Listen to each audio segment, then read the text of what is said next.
Natalie Clark, a very good morning to you. 12 years, you were one of the first people I met when I came out here. Yes. And you've been here for just a little over 14 years, haven't you? Yeah, coming up 14. Long time. This August. Long time. And unless you're an expat, it's easy for us to say that it flies by, but it does. I mean, where's 14 years gone? And I imagine you've done so much in that time as well. Yeah, it's been a whirlwind. It's been a whirlwind. Actually, doing this, it made me reflect, thinking yesterday back to parts that might not have been reflected on before, just running through it in my head. And yeah, it's been a whirlwind, done so much has happened, and it has flown by, literally flown. There's still so much to do. Well, welcome to This is Qatar. Delighted to have you on, and I'm so embarrassed to say this, but there are so many guy mates and men in business that I know that you are the first female guest on This is Qatar. Yeah. So well done you. I now need to do about 7 females in a row, 7 female episodes, or I'm going to alienate my audience. But we'll get there. But fantastic to have you on. Thanks very much for accepting the challenge. We've had a wee chat offline about what's going on in your business career, which I'm sure you're very excited about, and we'll touch on. But you are a mother of 2 fantastic children. And that itself is an amazing career.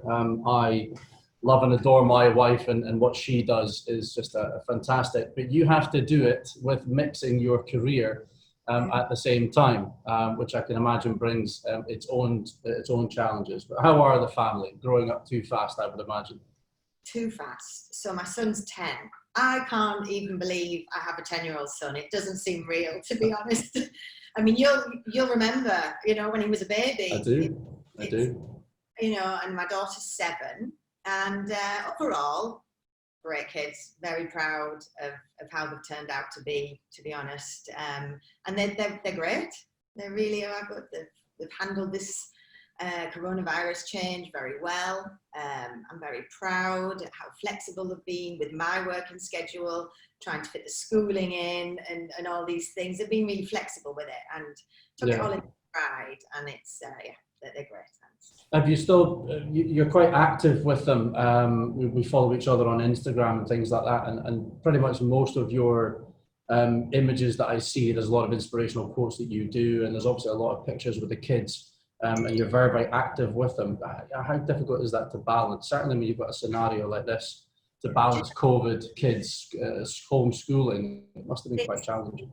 I would say something I've thought about long and hard for a long time, since becoming a mum. Actually, work-life balance has always been a challenge, huge challenge. And I would say I've had it wrong for a lot of the time, not through choice, through needs. We need to pay rent. We need to pay school fees. We need, I want to bring my children up in a nice compound where they could play out with children, So I needed to work, and I needed to earn a certain amount of money to provide that level. So where I struggled with the work-life mum balance for many, many years, it was a need, it's a must. And over the last 3-4 years, as the children have got older, I mean, this is ultimately where it takes me to in the end, is I wasn't happy with it. Just pick them up on my lunch break, back to the office, home again, 6 p.m. You're tired, you're stressed, the kids are tired. You got that 1.5 hour to try and teach them values, have fun, teach them, everything you can. And it's hard, and you put them to bed and you flop. And connection with them, it's just, it was wrong. So I felt uncomfortable. And although I've been my own boss for the last 10 years, which has been fantastic, because I have had the flexibility to pick them up from school. I've never had to miss a play. I've never had to miss a sports day. All of these things, I've been there. I think picking them up from school is very important for me. It's like that midday connection. But it just wasn't enough. So I am been trying to find ways, future-wise, which I'll talk about later, to get a better work-life balance. And now my son's 10, I've come to the realization that it's a few more years down the line, and he doesn't want mummy around all the time. How dare he? Yeah. After everything you've done, done. It's been a tough balancing act. Like all working mums, constantly guilty, you know, constantly feel like you're not doing enough. Yeah, so that's a human reaction, and I'm not just saying this. I reiterate that the amount, you know, we don't see each other regularly. We talk now and again, but I think the social media kind of spells out. I think social media kind of tells you a lot about people's life in the background, their work life, and things like this. And you know, people like me, I tend to keep my family in the background. Work-wise, I'm trying to portray a lot more sort of business stuff. But things like, and different social media platforms are used for different things, LinkedIn, Facebook, Instagram. On Instagram, you are so devoted to your children. That's how I perceive that. You take them out, you've got, you're going to the beach, or you're going to various areas and activities, even in such an area of lockdown, that I think it's a human reaction. It's a normal human reaction to beat yourself up about it.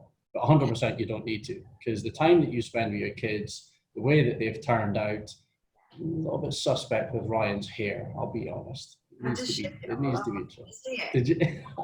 Oh, so you did? That was last week, wasn't it? He wasn't happy, was he? I'm not sure about it, to be honest. No. The good thing is it grows back, I guess. It grows back. COVID, if you didn't shave your hair, dye it pink, you know. But yeah, it's a natural human reaction. I think certainly for women to feel guilty about having to do both. Put pressure on yourself all the time. Yesterday we had just a day in the house, as we do at the moment, and I was speaking to my mum and I said, I can't be bothered to do anything today. I don't want to bake a cake or saw, you know, I'd paint a picture. I just wanted to relax, to be honest. And I said, and you know what, that's all right. You don't always have to be baking cakes and painting pictures. It's good for the kids. Let them go and entertain themselves sometimes. You know, and she said, well, I didn't do all that when you were a child and you're fine. I'm like, yeah, you know, we do through social media. You know, you see me posting pictures of baking cakes and doing jigsaws. I'm not always doing that.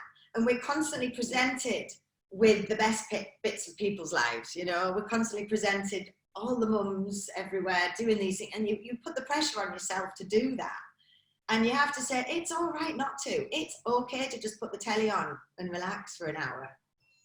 Yeah, but can you imagine, let's look at the social media. Can you imagine that every single post that we did collectively, not to alienate women or you, watched Incredibles 1. This is my kid. My wife, as you know her, she's a teacher. She's very well planned. The home learning is done for 2 hours to 3 hours every morning.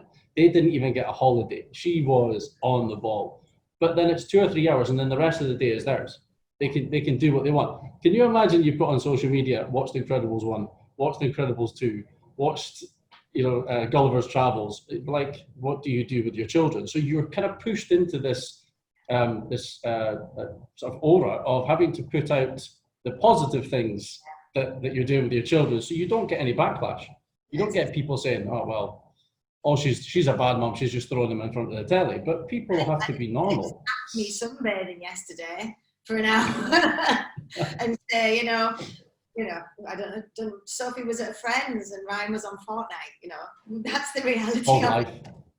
It's called life. It's called normality. But let's touch on yourself, because I know you've obviously been doing things differently for you. So not only have you got work, you've got the children. What do you do to kind of relax and chill out, or what have you done to take your sort of mindset away with COVID? What's been different for you personally? This whole experience has been, I could almost say life-changing. It's been spiritual. It's forced me into something that I never faced before. So previously, my day-to-day life was insanely busy. Not only I'm running REZA Hygiene, I was doing nighttime work. I qualified as a microblading artist. I'd made, this is a little salon I'm sat in now in my house, and I'm doing work for my mum's business in the UK on a nighttime as well. I didn't stop. I think I go to netball and I do stuff with the kids, and I think I had maybe one night a week where I didn't have anything on, and when that was the case, I was twiddling my thumbs, didn't know what to do with myself. And then this happened through obviously forced shorter working hours in the offices. You know, we were having to finish at 2 o'clock, come home, couldn't do any brows, wasn't doing any work for my mum. I found myself, don't have to take the kids to school, so that saved time. I found myself with a lot more hours free in the day than I ever had before. And at first, it was honestly uncomfortable. I was kind of pacing the lounge, having a glass of wine. I didn't know what to do myself. And then I had a period where it was quite low, because I realized that there was maybe a few personal things I hadn't faced before, or I didn't realize, but I used a busy lifestyle to not address certain things. And it made me address them. And through the uncomfortable period, I have changed certain aspects of my lifestyle. Now my morning routine, which I love, I take my dogs for an hour walk, and I've been listening to audio books, meditation music, and it's invaluable to me. I've loved it. It's a time for me to vision things, think things through. Second to that, and you saw on my Instagram, I've started PT. So I was lucky that there was a guy on the compound who was one of the coaches at CrossFit. He's got a setup outside, so we could do it safely as well. It's very easy for me. So I thought, right, I've got to do something here. And I know this is going to be good for my mental health. I know this is going to bring a bit more stability to my routine. So I've been doing that. So my morning routine has been an hour walk with a book or positivity, TED Talks, or whatever it is, you know, and then my workout by 7:30, I feel amazing. I'm ready to take the day on. It sets me up for the rest of the day on more positive choices on what I eat, how I approach things, and I need that at the minute, because it's going to be a period of change, and I need that strength and clarity. And this is now something I will never stop. So, okay, so I have to start the school run again. I'm going to have to get up at 4:30. So, and I have to go to bed earlier, but it is so much more valuable to me than sitting up and wasting time late on a night. So, yeah, it's these little things I've changed in my lifestyle it's been incredible. Did you not do any of these audible books or audio books or any reading prior to this? Was it purely the boredom that sort of kicked you into that? It was. I always wanted to. Time was the issue. I had touched upon, sometimes I'd sit and watch TED Talks. I love watching TED Talks on different subjects. I started following this Dr. Gabe, and I found him fascinating, but I never had the time. But I'm not very tech savvy, and I'd never gone down the route of, hey, just get audiobooks. Like, you can do two things at once. So you're stuck in traffic, listen to your audiobook. So now I have seen the light. I can incorporate that into the day as things get busier again. You know, So yesterday, for example, I was watching your podcast. You know, I just wanted to have a look and see what the general vibe was and such. But as I did that, I cooked and I painted, and so I was like, okay, we can do this. It is the sort of definition of multitasking, but people use multitasking in the wrong way. I mean, something like listening to a podcast or listening to an audio book is productivity rather than the multitasking, because you need to be able to focus on one thing. But if you've got something sort of natural in the background, or as you say, just listening to it, it's unconscious learning.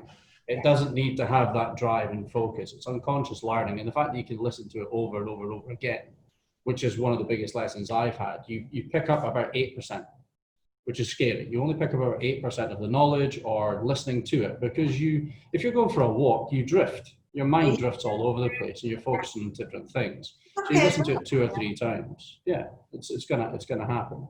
But because we've known each other for a long time, but we've known each other sort of as friends and socially, what I'm really intrigued about is listening to you and hearing about your business side of things. So take us through your sort of career. Take us through what your professional life has taken you through over the last sort of 14 years since you got to Doha. Yeah, so I guess it started obviously, you know, at school when you're looking at what you're going to study and what your interests are and what you're good at. I was always naturally more creative and good at art, but I always had a bit of a zest for business. You know, it was always something that interested me, and I had no interest in university at all. It wasn't for me. I wasn't going to go. I always had big plans, sometimes a bit unrealistic, and I decided I wanted to travel the world. I'm not going to university, I'm going to travel the world. At which point my dad said to me, you have no money and I don't really allow this. You know, I'm worried. And I said, well, yeah, the money is kind of a problem. I think at that time I had a cousin who knew someone in Spain who had a spare room. And she said, well, it's yours if you want it. I think I was 17 still, not even 18. And I said, right, Dad, I'm moving to Spain. I'm going to go live the dream. There's more to life in England. There's more to life than this. I'm going to live the dream. I mean, now as a parent, that's 7 years away from Ryan. I kind of get why my dad was a bit, you know, no. But I did. I got on the plane. I didn't even know where I was going, who I was going to stay with. Thank God it turned out to be Porto Banús, Marbella. And it was fantastic, but I soon realised, okay, I can't speak Spanish and I have no degree and I'm young.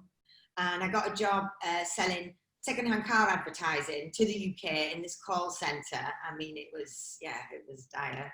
And then I got a job in a bar and I realised, okay, so I'm not going to progress. So I went to university and went down the marketing route because it came natural, marketing and media, which was great. And at the end of university, again, I wanted to travel. I wasn't ready to just sit in the UK. I always felt like there was more to explore. My dad lived in Doha at the time and he said, come over to Doha, have a look, see what you think. You know, it's a different culture to explore and so on. So I came, searched for a job in marketing, couldn't really find anything. And through a business contact of his, I was offered a position as a sales executive and I was selling industrial kitchen equipment. Very low salary, lived with my dad, so it didn't matter. I got my first little car and I did that for 2 years. So I feel like every stage has been right for me. You know, each stage you need to learn a bit more, and it's always been in a comfort zone for me. So anyway, that was interesting. It threw me into the Middle East. You know, I'll never forget my first day in the office and I needed a cup of tea and someone said, well, call the tea boy. I said, excuse me, there's a tea boy? Yeah, call a tea boy. I remember that as well. I'm not calling a tea boy to make a cup of tea. I will make my own tea, thank you very much. And I remember saying, yeah, but, you know, that tea boy's here providing for his family in a way that he wouldn't have been able to in his home country. And he likes his job. And couldn't get my head around the way it all worked over here. Everything was a bit of a shock. Anyway, so, you know, with that job, it was a bit of a man's world job as well. It was industrial kitchens. So I was going on to building sites, you know, villas that haven't been finished. I was going into Qatari houses who were having the outhouses done. It was personal, you know, kitchens for their personal chefs. So it opened my eyes and it taught me a bit about Doha. Then I got a call from the CEO of Rumeila Group. You're familiar with Rumeila Group? Emma Turkman. Emma Turkman. And if I can recall it right, he'd been on a business trip to Italy. He'd seen a brand of kitchens that he really liked. I think they were called Bologna. And he came back to Doha and he wanted to add this to his range of business activities. Don't know how, but he'd heard about me selling kitchens in Doha, you know, through someone, a friend of a friend, and he invited me in for a chat. And we got on really well. You know, I was still young at this point. I was 23 to 24, 24, 20, yeah, I was young. I was young. And I said, actually, I don't know anything about wooden residential kitchens. I've been selling industrial kitchens, stainless steel. And he said, it's okay. I think he obviously saw something in me to give me a chance. And he said, you know, I'll give you this opportunity to be a divisional manager and grow the division. And I was like, wow, what an opportunity at that age. Give me a nice office, my own office, you know, and I felt like this is really a good opportunity to learn more and put my stamp on something. And I was, yeah, it was fantastic. Soon realised that really this kitchen range was more residential. People don't own the houses here. They're not going to invest. And unless you've got a showroom and you are targeting the locals, it didn't go in line with the rest of Vermeer's business model, who are already in construction and such. So then we realised, okay, fine, we'll approach the construction industry, and we searched for a supplier, which we found in Jordan, Juaiko, which fit the way the Middle East construction industry worked. It was on the same page, and decided to open what we call the joinery division, where I was approaching big residential jobs or hospitals and such like that. And I think within a year and a half, I sold about 23 million reals worth of wood. I took on the Cuban hospital door project. Like, I think we're talking about 6,000 doors here. QP residential project in Dukan. Again, I think we're talking about 6,000 kitchens, wardrobes, and it just exploded. And I can honestly say, and I don't think even in my future career, I will ever learn as much as I did in those 2 years. Within a short space of time, I'd subcontracted 300 joiners. We had to hire project managers, AutoCAD draftsmen. I had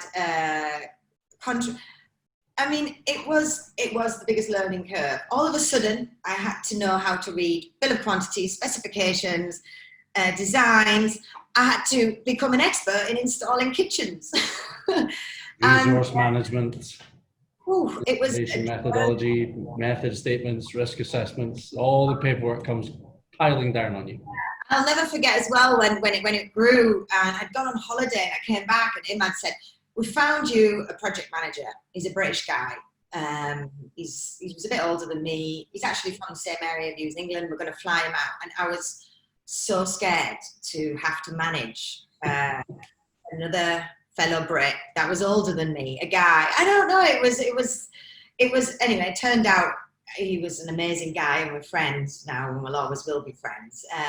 But it was daunting. And the thing was, I was walking in. It was look, you're in that industry, and I don't know if this industry is the same around the world.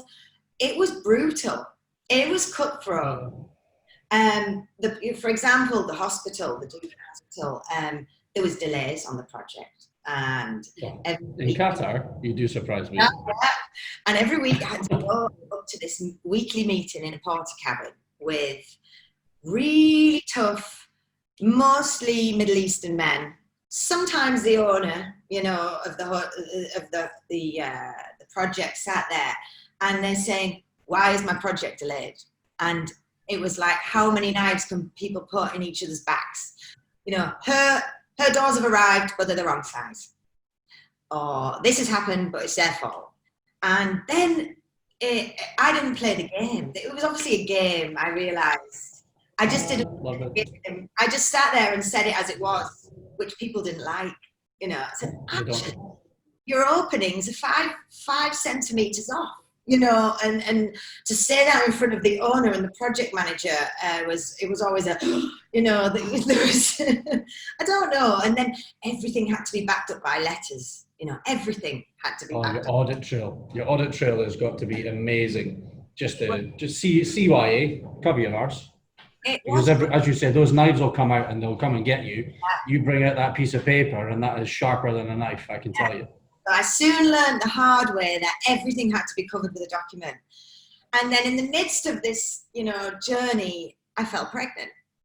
So I am 25, set up this division, going through a really rough time at work, and then I'm pregnant.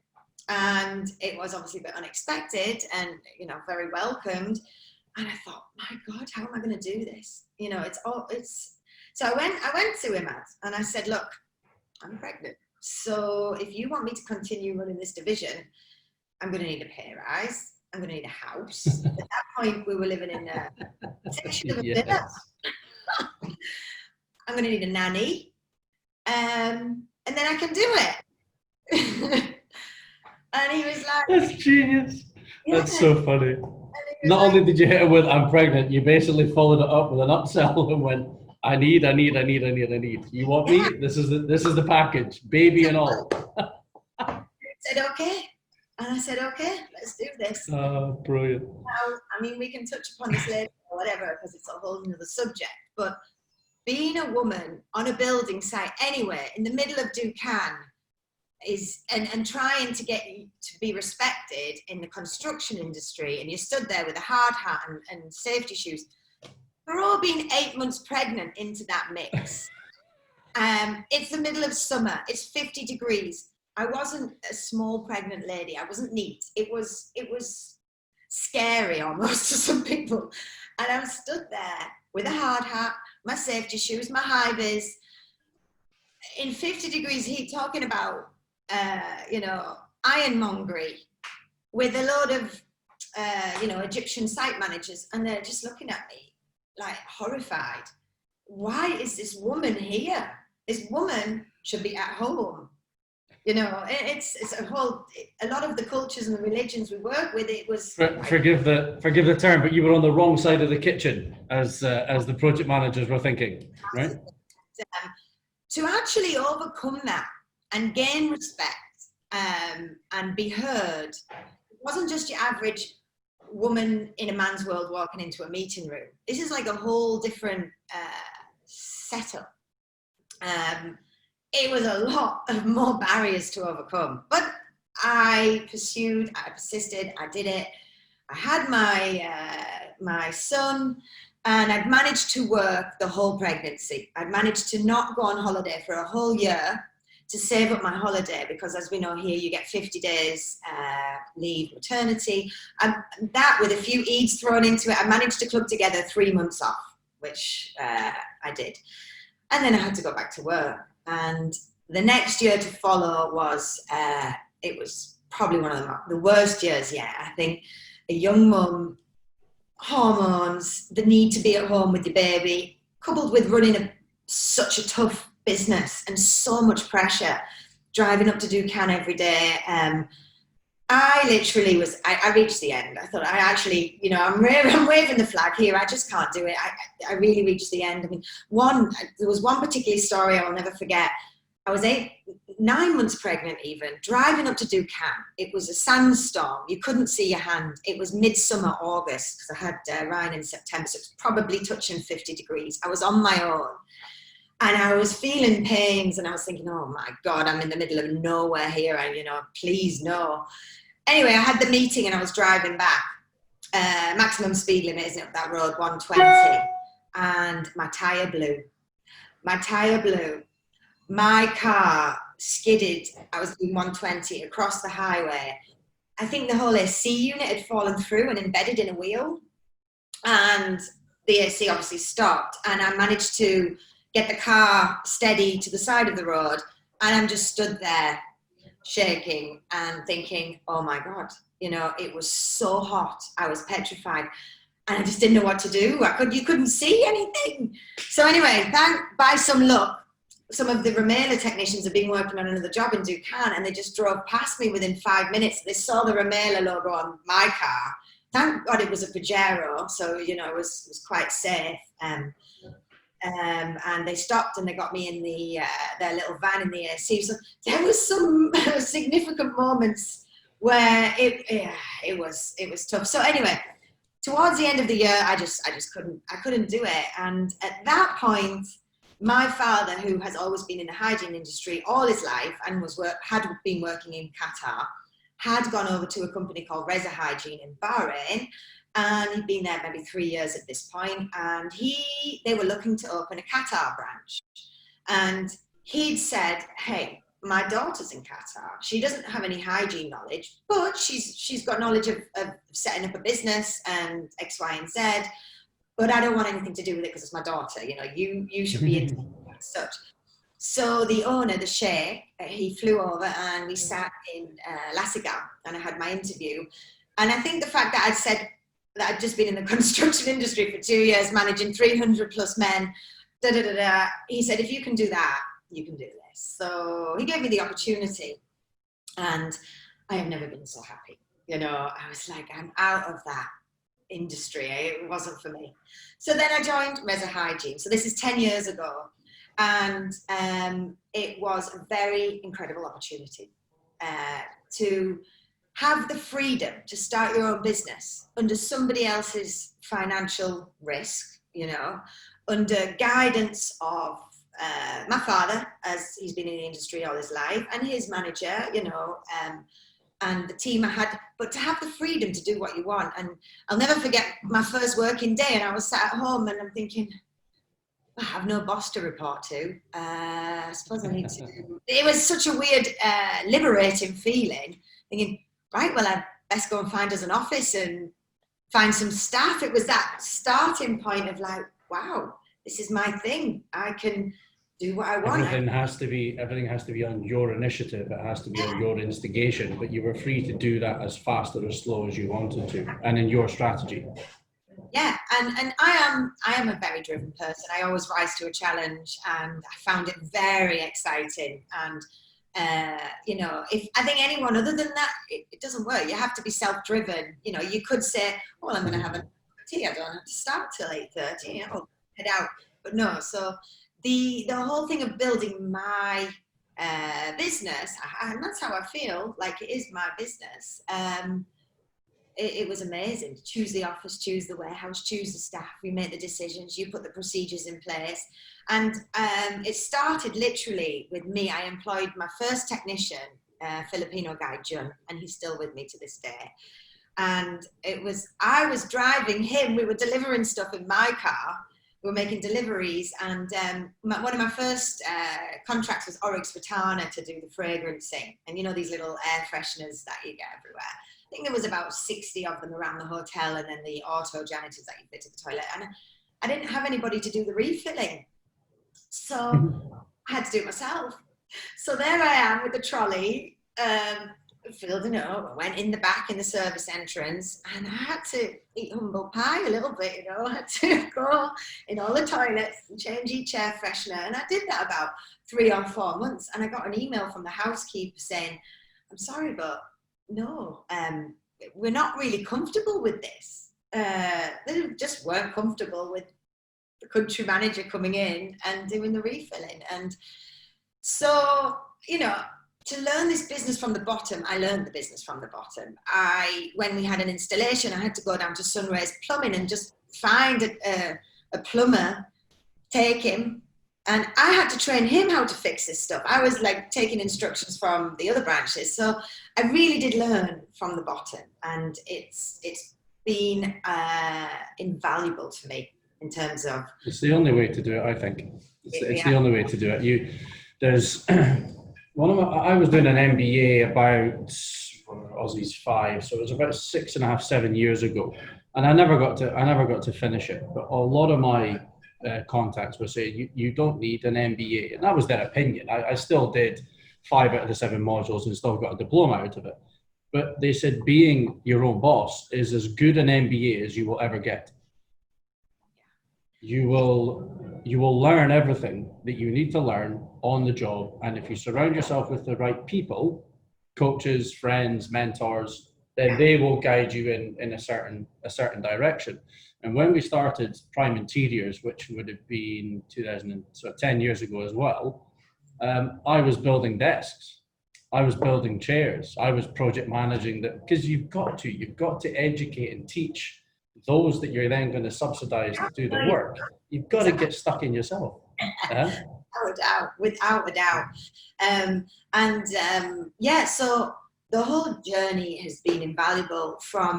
It's all trial and error. You know, we're all just here learning and trying to improve from it and taking it forward with us. In terms of management style, I have gone through trying everything from incentives to deductions to be nice or to shout it. It's I haven't reached the nice stage yet. I'm still at the shouting stage. the last 4 years, quite a few years of just shouting. In the last, I would say 4 years, I feel I have reached a really nice equilibrium within the company, within the office. And I feel like I've made progress, and I've got a lot of long-term staff. You come to understandings. And again, it's a journey with them. It's about gaining respect in the right way. And once you've gained the respect, then management, I do feel, becomes more of an easier journey. And how do you gain the respect? You gain the respect by, putting the hours in, showing you care, leading by example. No one's going to respect a manager that flitters in 3 hours later than the rest of the staff. You've got to get your hands dirty, and it is about being a team, really. Yeah. So anyway, yeah, 100%. I mean, I've got a quick question on that, and that is something that I think most business owners globally find as an issue. But add the ingredient of the caliber of the workforces that you get here. Yeah. You take certain aspects of the people that we're working with. They are mainly blue collar. They come from a variety of countries of origin. It could be the Philippines, could be Nepal, Bangladesh, India, etc., etc. And their work ethic is completely different. Not all of them. You do get some gems, but I would say it's a high percentage of their work ethic is completely different to people like ourselves. It's ours. We have pride in it. We own it. Therefore, we have to, as you say, lead by example. Give us an understanding on how you were able to motivate these people. You tried different things, but what worked and what didn't work? And what's your feelings on how you motivate unmotivational staff, in essence? On that level, I've failed some staff and I've succeeded with some staff. In the end, I've been quite tough, to be honest. Sometimes, like you said, the work ethic can be quite different. You think they've gone on a job, and next thing it's 3 p.m. and the client's calling saying, "Where are they?" I'm saying they're there. They said they're not. They've gone. Well, where have you gone? We went to eat, but you've just started the job. You know what I'm talking about. Yes. Take a packed lunch. Eat before the shift. There's ways. I could go on and on and on. The stories are endless. A good bollocking, to be honest. To begin with. Sometimes that's the only way to get Never through. did us any harm, Natalie. It never did us any harm when our parents gave us a bollocking when we were younger. Very matter of fact, can be quite brutal to be manager on these things. You you insane? You think it's okay, blah blah. But then followed up with an explanation or such. Context. I had a technician in my office a few days ago. Obviously, due to the current situation, we are limited. Everyone was due a pay rise this year. I just got them signed off, and I've been promising certain people that deserve a pay rise for a couple of years now. I said, when we get to this point, I'll give you my word. And then boom, coronavirus comes in, and the budget is tight. And it's not only we're lucky we have jobs at the minute. Never mind a pay rise. Sorry, guys. Yeah. Where you thought you were going to get. So I had a guy, that the head of the technician said to me, so-and-so, he's not happy, he's complaining. I said, let him come and see me. So he sits in front of me, and I said, what's the matter? Like, what is it? Well, I feel like I'm doing more work than the others, and I some of us, I think, are getting more salary than me, and and I'm doing this, and I was flexible in Ramadan, and this and that, and I said, look, I think what you need here is some kind of appreciation. So first of all, what you're doing for me, I appreciate this, and this. At the minute, my hands are tied because of X, Y, and Z. Told him a few figures, explained to him where the company is. But at the end of it, you know, I always try to highlight that, you know, you're working for a company where we look after you. We pay your salaries on time. You've got an emergency, I'll always listen. I'll send you home if you need to. Whatever it is, you get so many other advantages working with us. You have a manager that listens and cares. So I always try, if I can't do it monetary, I will always try to highlight to them where the other advantages are and show them really actually working for me or for this company is a very good thing. So step one, bollock. Step two, talk it out. Step three, explain to them, you know, this is really good. You got a great deal. So, hey, you don't want the deal? You know, it's a process, but I think you do have to kind of put strict rules in with this level of workers because they are very inclined to bend them a lot. Yes. Like I said, I've tried fines in place. I've tried putting incentives in place. But in the end, if you maintain your standards and you make it very clear as a manager, you know, you start at 8, we're there at 8. You get to a client, there's a problem. This is what you must do. You must call the technical manager. You know. And get the procedures in black and white. Do you understand? Yes. So there we go. You know, there's no room for, oh, I didn't understand that. Oh, yeah. So yeah. Take them through the onboarding process, and it's I think it's a frustration for a number of business owners, myself and probably yourself included. That do you think there's enough protection for company owners versus the employees? I mean, we hear the stereotype that the media, international media, that is, British media, let's be honest, complaining about blue-collar worker conditions, the lockdown in an industrial area that are a virtual prison and so on and so forth. But no one seems to flip it on the other side. You look at the work ethic, you look at the bending of the rules, you look at the fact that they will say anything. I know people that have had 19 grandmothers, you know, that have died and they've had to go on emergency leave, 19 times. You know, that they don't have any sort of conscience to do that.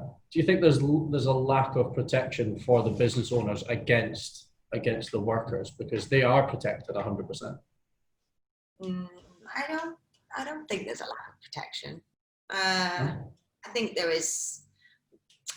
Or is it up to the businesses to ensure they protect themselves? Yeah, I think there's quite some protections in place here that you wouldn't find in other countries. Maybe that is actually beneficial to the business owner.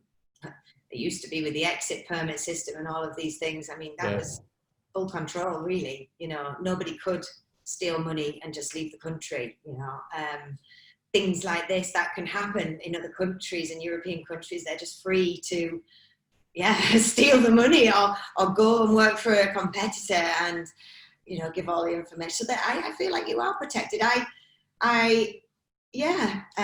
No less than other countries, I would say. What do you think?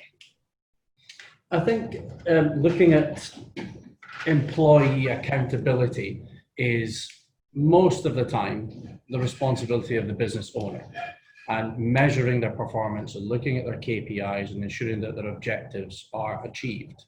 But when it comes to certain aspects of, certainly if there's a monetary error, I certainly don't do this. I've heard of many people, but we are, and you'll understand it from being in the industry for a couple of years, that if someone does something wrong and it costs you money on a project, or there's liquidated damages, or there's delay penalties, or things like that, it all comes back on the business owner, and we've got to take that responsibility.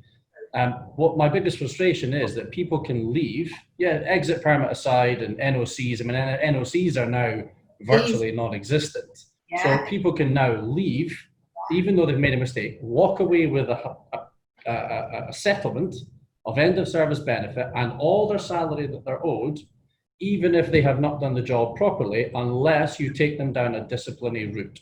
It goes back to the audit, it goes back to records of discussion, it goes back to verbal warnings and written warnings. And unless you've done that process, it is virtually impossible to actually gain any compensation from the employee, and they walk out and walk into a new job, just like that. So there's no responsibility. I've only ever done business in the Middle East, okay? And I actually am not familiar with business in the UK or in Europe. Not so much in terms of these. Yeah, me too. Just out of curiosity, what's in place in the UK? I actually don't know. I mean, flip it on the other side. Is there anything that is better in the UK that protects? There isn't. I probably can't answer that question because I'm the same as you. I've never run a business in the UK, so well, possibly not. Yeah. So no. But I think the level of caliber or the competency levels, I think, is going to. It's not going to remove the mistakes, but it's going to reduce the mistakes. You look at the competency levels of people here versus, but again, that's up to the recruitment process, that's up to the training process, the education, the onboarding, the management. You know, there's so many responsibilities that we have, but there's only so much you can do.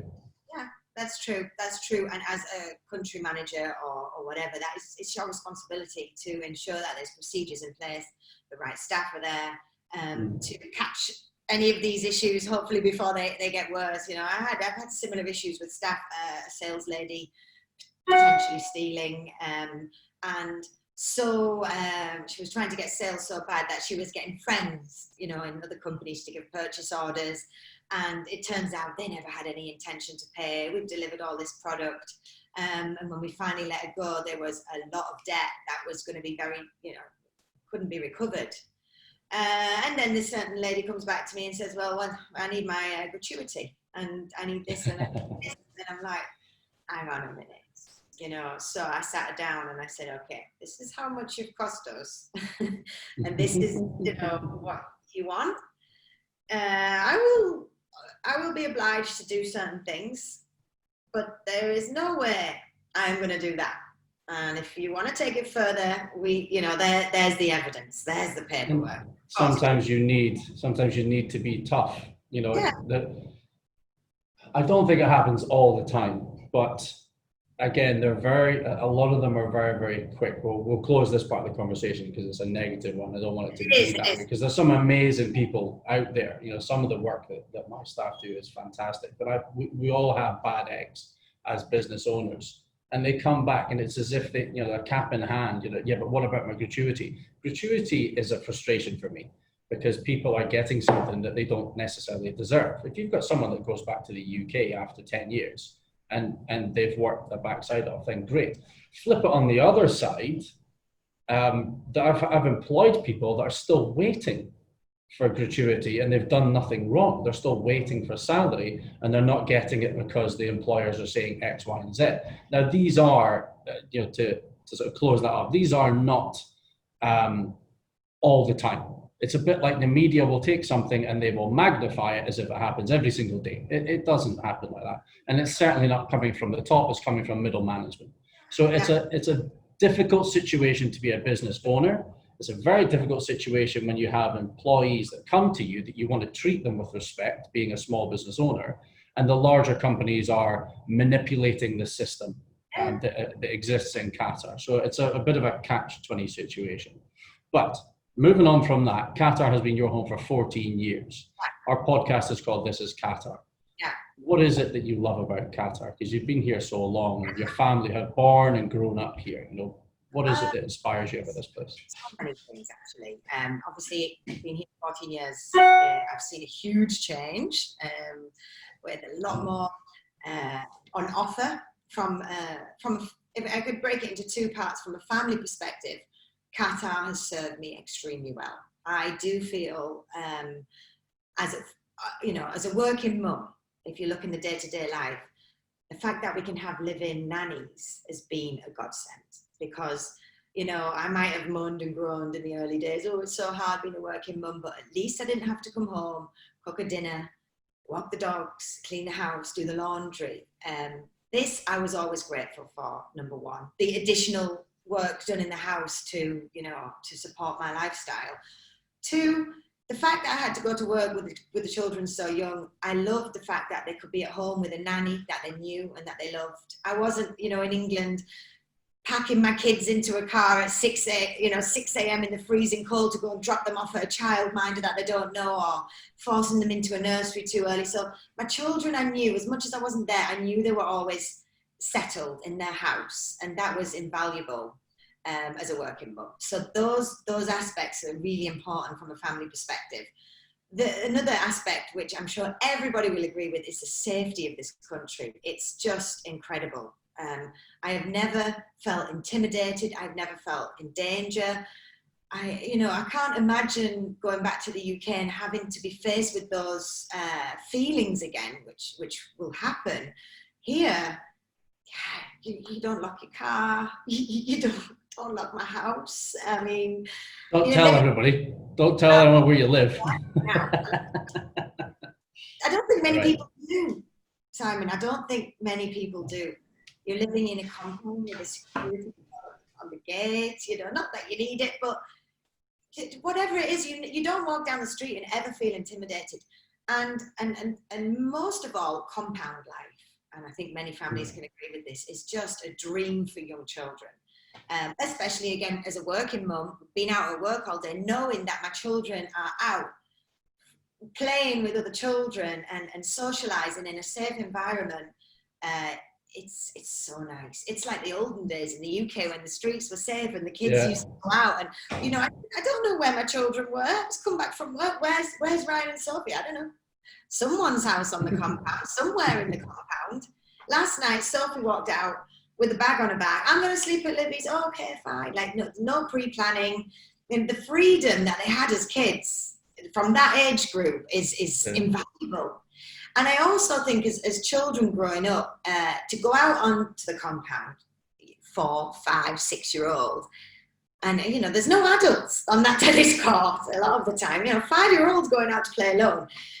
They teaches them skills, personable skills, where there isn't an adult always watching over them saying, don't say that, don't do that. In UK or whatever, when you have a play date, mums are always there, the dads are always there. They're always saying, hey, you have to share, or you have to do this. They're always monitoring. It's kind of like kicking them out into the wild, but it's not, where they can actually learn some extra skills that they wouldn't necessarily in other countries. So as a family, it's been perfect for me raising my kids here. They've always had everything I think they could need up until now, which we'll talk about later. Well, we might as well come on to it now. All good things come to an end. And we had a conversation. When was it, Thursday? I phoned you on Thursday. Are you still okay? Are you okay with the agenda? Yeah, the problem is I'm going back to the UK. Resigned. Huh? He hasn't resigned.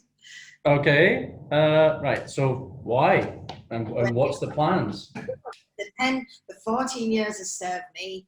The country has been perfect for me. I love it. I have very fond memories of it.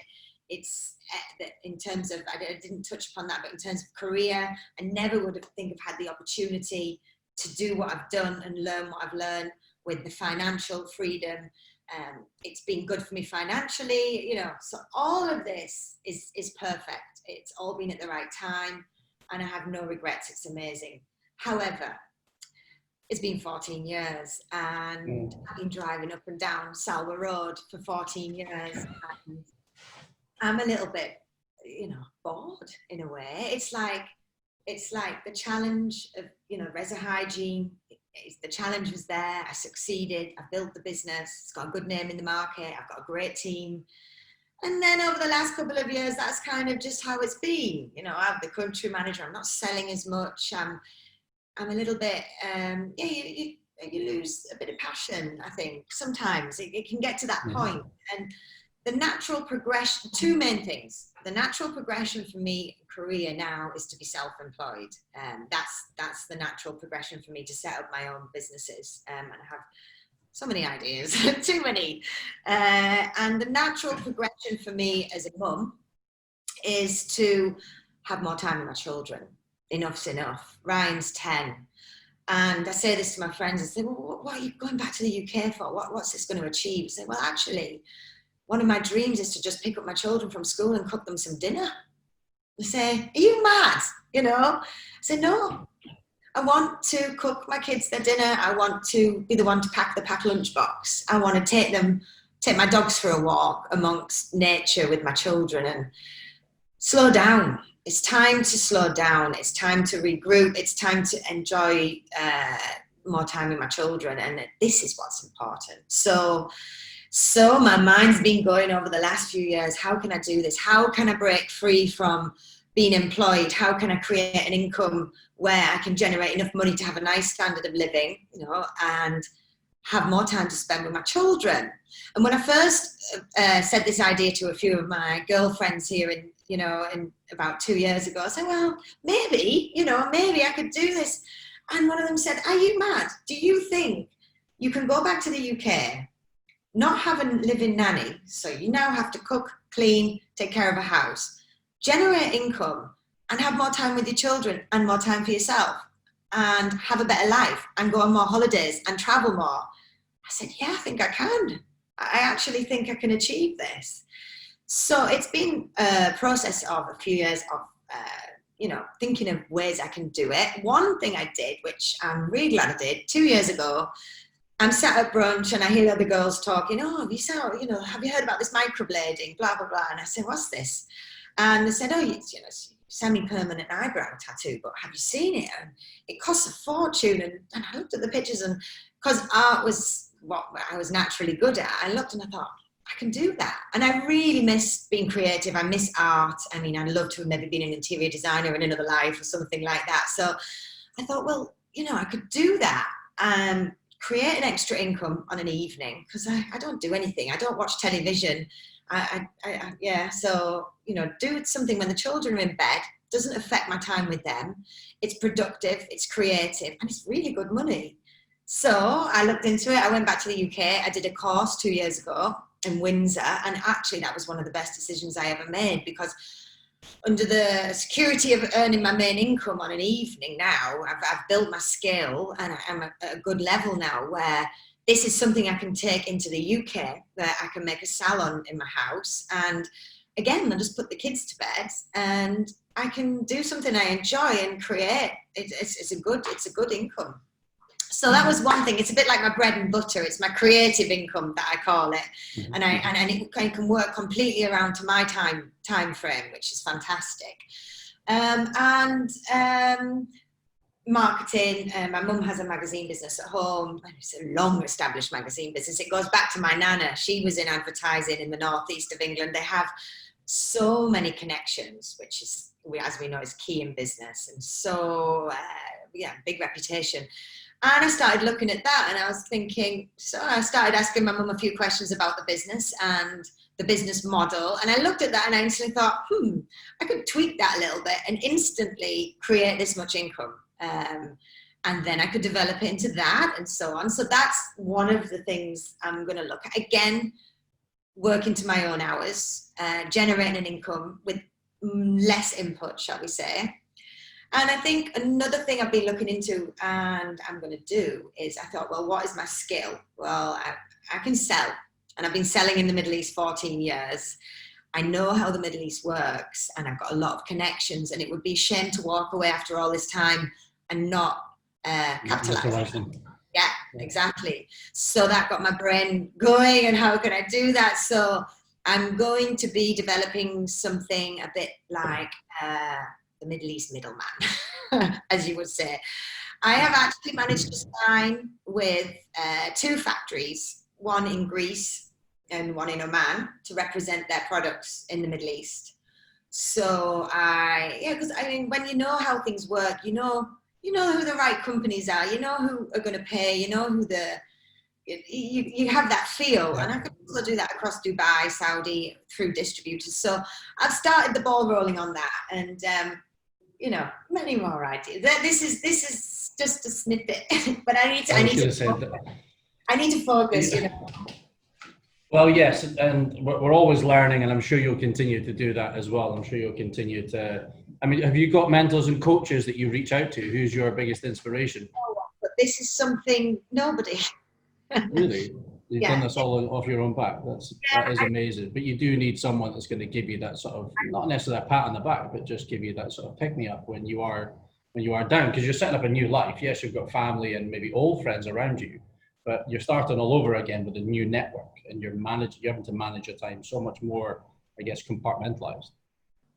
It is petrifying, if I'm honest. You'll be fine. It's, to take that step into the UK and all of a sudden there is no salary. That's it then. You are responsible for your income. is exciting, it's scary, and I'm sure it's going to be another learning journey for me, where I will make mistakes, I will succeed certain aspects. The nice thing is I have a few ideas, so we can look at what is going to work and what's not, and focus, but it's exciting, it really is, and I feel quietly confident, you know. I have these ideas, but yeah, a mentor, if you can recommend anyone, I would be very grateful, because I think listen, they're all around, and you can try them. It's a bit like the business ideas. You know, it's trial and error. It's test and record. It's make the mistakes and perfect them, or get them better, and don't make the same mistakes again.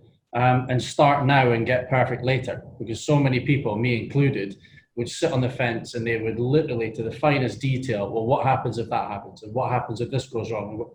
Just get it done, get the feedback, and then actually address the feedback, correct it, and then move on. And that's what we're doing. But yeah, I think the focus is one of the things that I struggle with. I'm the same as you. There are ideas all over the place, but they're all related around construction. But you can't go in 10 different directions. You know, we've got 11 companies actually within our consortium, and I potentially represent them all. So I've finally taken on 2 people that's going to split that workload, and we're all going to sort of focus on particular companies. So get one of the ideas, set it, systemize it, make that income, and then you can move on to the next one. 70-20-10 tends to be 70% of your time on the main one, and then 20-10 on the others. That tends to be how it works. 100%. And as I was going back, I thought, right, I'm going to get myself a whiteboard in my office I'm going to make, and I have to focus one by one. I have to make a master plan. I haven't got to that point yet. It's all just there in the head. That's the exciting times. That's the exciting thing, Natalie, is putting it down. It is, and the weird thing is, you know, someone said to me, "Are you mad? You're going to jump ship, leave a well-paid job that you're good at, that you've built, in the middle of a pandemic, when the economy is going to be at its worst, and, you know, all of these things." And I said, in a weird way, it's almost perfect for me. It's almost like the world has gone quiet. You know, everything's quietened. Mm-hmm. There's a lot less noise around me, and it's given me time to regroup and think, and it's like the calm before the storm, in a way. And also the fact that when I get back to the UK, things probably will still be a lot quieter, generally, in business, in social life. It's perfect. I need time to focus on my kids, their emotional needs. It's get my house set up. It's going to be a huge change. And the last thing you need is a lot of external noise, I think. So yes. I feel like this is the right time. So it's quiet, it's summer. Reflecting on how I'm looking at it, we've got many things that we want to do. I'm in the office, and the rest of the staff, bar maybe 1 or 2, are not. So I'm not being distracted in the same way as I usually would. We're fortunate that we're busy, that we've got projects, so they're being handled by the team. I've taken on new staff, and we now look at it as an opportunity. If you look at it as a negative, then that's exactly how you're going to move forward, as a negative. It's an "oh, woe is me" mentality. And really glad that you did this, because what you're talking about resonates with me. It resonates about the ideas. It resonates about making the change. No one else can make the change apart from you. And I'm sure the friend that was talking to you, we won't drop them in it, but hopefully it was they're now motivating you, that you've made the decision rather than you're an idiot. There are many people. I still have, you know, a lot of friends that doubt. I mean, they're good friends. I appreciate their honesty. And I go, well, let's just see then. And you know, the worst comes to worst, I could come back to the Middle East. I've got so many connections now. You can come back tomorrow. You know, it's not the end of. I might hate it. I might be on a plane within 1 year going, no, it's not for me. But you never know if you don't try, and you never succeed if you don't take the risk. And you just got to jump in, sometimes with your eyes shut. Because if you have your eyes open, you know, all of the doubts can come in. It's too easy, and that's not a bad thing. You know, going through the status quo or Groundhog Day, or it's not for me. I need to be able to do something different every single day, to have something that's going to keep you motivated, and that's where the ideas come from. And yes, you know, the mistakes are always going to happen, but that's what makes life exciting. That's what makes business exciting. That's why we enjoy it collectively. And I've really enjoyed this, and we could probably chat for another 2 hours, but you've got work to do. You've got handover to prepare. So when is this famous date? Well, today is 2:30. I've called a big group meeting. We've obviously kept laptop users and such out of the office, so I've asked them to come in, and with social distancing and such, I will be announcing my resignation today to all the staff, which is going to be emotional, if I'm honest, because I've built a lot of bonds with a lot of my staff. It's been a long journey. That's a big one. And once I've done that, I can start to officially put dates in place. But we're looking about the 15th of August, I'd say. Yeah. Good. So not long. Not long. Sell the lot. I'm not taking anything with me.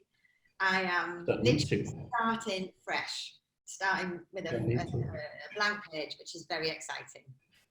It's one of those, there's so many people and so many connections that you've got that you can't get around everyone. But it seems to be the newspaper press release that whenever you're selling all your kit on buy it, sell it, swap it, Qatar, everyone's like, "Are you leaving?"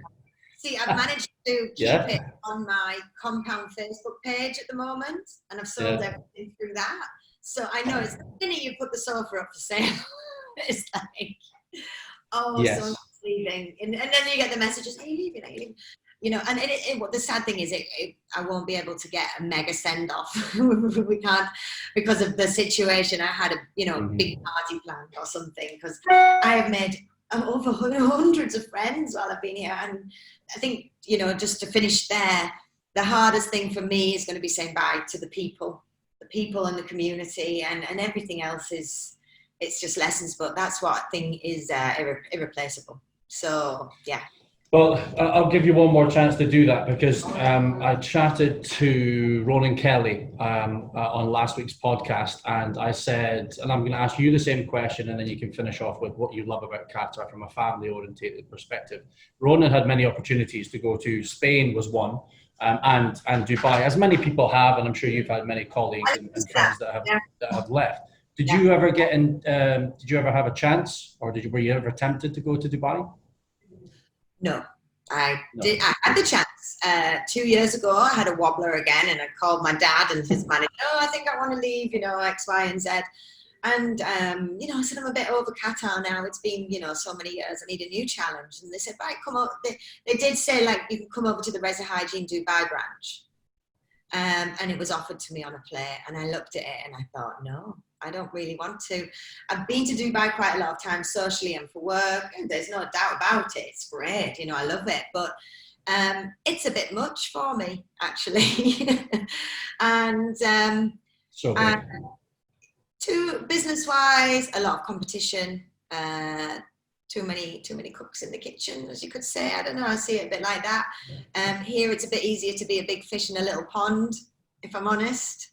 And socially as well, too many distractions, too many things on offer. I need to not be at a brunch every weekend, so going on a night out, I need to be there for my children.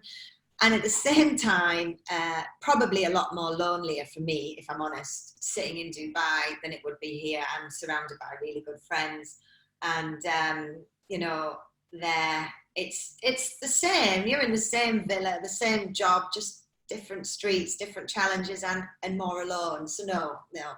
I'll never forget a brunch. I went to a brunch there once, and I was like, this is just too much for me.